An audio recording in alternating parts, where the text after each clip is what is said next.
After disappearing from YouTube for about 2 months and getting the milk like my dad did and never returning, unfortunately, Rockstar had finally added expanded and enhanced to PC GTA Online. But one of the biggest features that was added in this update was career progress. You can now complete different challenges specific to like businesses, contact missions, game modes, etc. Pretty much anything throughout the game more than likely has challenges tied to it. Once you go into a category of progress and then choosing a specific part of that category, you will notice that there are 4 different tiers of challenges you have to complete. With each tier, you'll be rewarded with an item in-game. Mostly, the tiers from 1 to 3 give you clothing. Upon completing the 4th one, you can sometimes get a vehicle, money, and RP. Now this sounds like a great addition to the game, having more stuff to do, having something to actually grind for, but take a closer look at what is required for tier 4. For example, the hangar. You need to sell a total of 1,000 air freight cargo.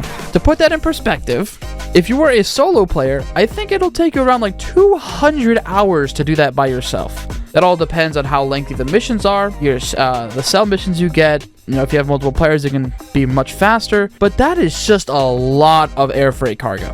That shit ain't happening if you're solo. Now, not every tier 4 is like the hangar, being that much of a grind, but most of them do have challenges that will take a considerable amount of time. Out of everything in the career progress, businesses were by far my most progressed thing in the entire game. Now, I went through each set of challenges for each business to see which one had the most progression for my account, and that turned out to be the biker business, or I guess the biker update as a whole.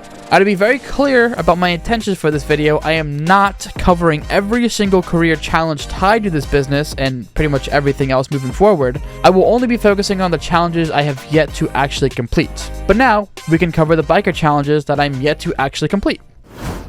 For tier 3, I have to complete all clubhouse contracts. I already have 12 out of 13. I also have to resupply the clubhouse bar 10 times. I already have 6 out of 10, so 4 more resupplies, super easy. Now into tier 4, this is where it gets really long. First up, you have to earn $2.5 million delivering customer bikes, and I only had 360,000. That takes a long ass time. I'll explain in a bit.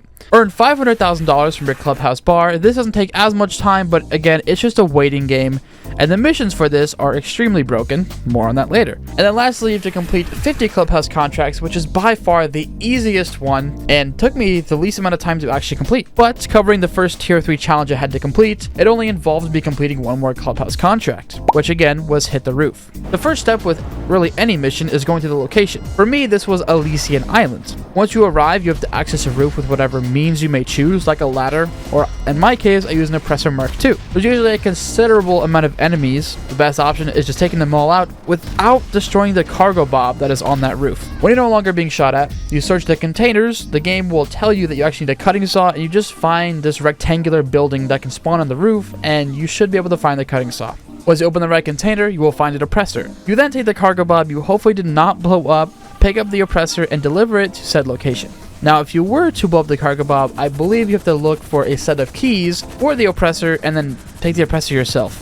Now, in my experience, that just basically made me quit this mission entirely because I could never find the keys. Now, that makes 1 out of 2 tier 3 challenges completed, and now we can move on to the second tier 3 one. This required me to resupply the clubhouse bar 4 more times. Now, to start this, you have to go up to your bartender inside your MC clubhouse and start the mission. But this is a simple and straightforward mission where you go to said location, steal a supply van, take out some enemies, and deliver it to your clubhouse. Now, something weird that always happens to me almost every time I do this mission is the van starts floating, not enough to actually float away, but just enough to where I'm just sitting there unable to move.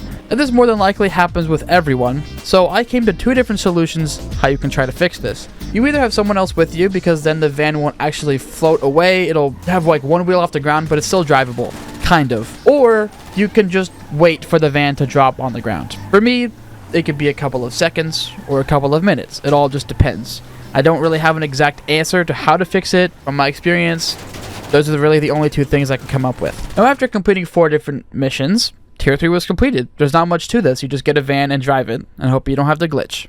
So now it was time for tier 4. And to quickly show what the game means by delivering customer bikes, if you own a clubhouse bike shop, you will occasionally find customer bikes spawning inside of your clubhouse. These can spawn anywhere from 30 to 70 minutes. Now you can customize these bikes to fix whatever the customer wants on it, and the game tells you exactly what you have to put on it at the bottom of the screen, so just follow the instructions and it's pretty simple and straightforward. Once you finish customizing it, you deliver the bike to said location, trying not to damage it in the process, and you earn about $50,000 profit. Every time you complete one of these missions, it gives you $60,000 towards your $2.5 million you have to earn. Now, the reasoning behind why I explained the delivering customer bikes is while I talk about the last tier 4 challenge I have yet to say anything about, I will be delivering customer bikes and resupplying the bar in the background. So the last one, I had to complete, I believe, 36 clubhouse contracts. Now, instead of talking about every single contract I had to complete up to the 50, I thought it would be better just to talk about each type of contract you can get and how to complete them. So going in alphabetical order, we're starting with Buy the Pound. The player either needs to steal product off of a boat in possession of the Ballas or meet an Azteca's contact to get the product.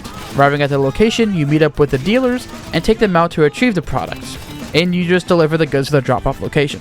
Next up is Craft. You and your possible MC members must steal a defended safe from an enemy gang and deliver the money to the drop-off location. Depending how many players you have in your MC, you can get 1 to 4 money bags and earn more money. Next up is Fragile Goods. There are vans that must be destroyed around the map before the timer expires, and these vans can range anywhere from 4 to 8 depending on the number of members you have in your MC, but you need at least 2 members to start this mission. Next up we have Guns for Hire. You and your clubhouse members transport 2 vehicles of allies to a specified location, defend them from the NPC bikers, and that's pretty much it. You do need at least 2 members to start this mission. Next up we have Gun Running. You must disrupt a weapon deal, steal the weapons, putting them into a vehicle, and delivering them to a drop-off location. Jailbreak.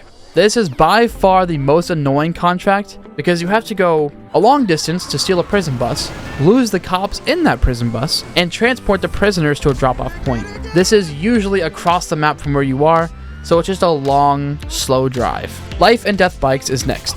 You infiltrate an underground bike workshop to steal an Apocalypse Death Bike being purchased by a rival gang and use it to eliminate their vehicles. And while you're inside the house, you usually have to look for some switches, and it's almost always the last one that reveals the elevator. But there isn't much to this mission. It is one of the more rewarding ones, so if you ever have this, I would recommend doing it. 9/10 of the law. You and your MC members steal some motorcycles and deliver them to a drop-off location. These can range anywhere from 2 to 4, depending on the number of members you have in your MC, and you do need at least 2 people to start this. Outrider is next up. You and your MC members must deliver contacts on a motorcycle to their drop-off point. These contacts can spawn anywhere between 4 to 8, depending on the MC members, and you do need at least 2 members to start this mission. POW. You need to travel to either a subway station in Los Santos, the O'Neill Ranch, or the Mission Row police station to rescue a client and return them to their safe house. Torched. You travel to a location of a rival gang to destroy 10 crates of munition. Arguably the easiest one, maybe. Depends on how fast you are, but it's really simple and straightforward. Weapon of choice. You and your MC members assassinate targets with a specified weapon. An instance of each specified weapon will be available near the target in case you do not have it. If you do not eliminate them with the correct weapon, you will not get nearly as much money as you would eliminating them with the correct weapon, and you do need at least 2 members to start this contract. Now that is every single contract in the game explained, and now I'm going to quickly fast forward to when I completed 50 clubhouse contracts, which took me about 2 weeks to do, and earn $500,000 with your clubhouse safe, which again took me about 2 weeks to do. And now it was time for the longest challenge that I just knew was going to take me forever, which is delivering customer bikes. Now to put in perspective how long this would take, if you were to start this from $0 earned by delivery bikes, then you need at the bare minimum 42 different deliveries. And knowing these can range anywhere from 30 to 70 minutes with the spawn timer, it takes a long time. And this is assuming you don't damage any of them during delivery, because then it could be up to 43, 44, 45. It can keep going up depending just how much damage you do. Now with me only starting with $300,000 earned in total, I did have a very long journey ahead of me. And so constantly waiting for 30 to 70 minutes for these bikes to spawn, naturally that inconsistency just wasn't good. I couldn't really find a good balance. I would do one thing in the game, the bike wouldn't spawn. I do another thing in the game, the bike wouldn't spawn. But then finally, after like 70 minutes it would spawn. And then sometimes I'm going to do another mission and the bike just spawns right away. I'm like, damn, that was fast. So a lot of the time I was all over the place.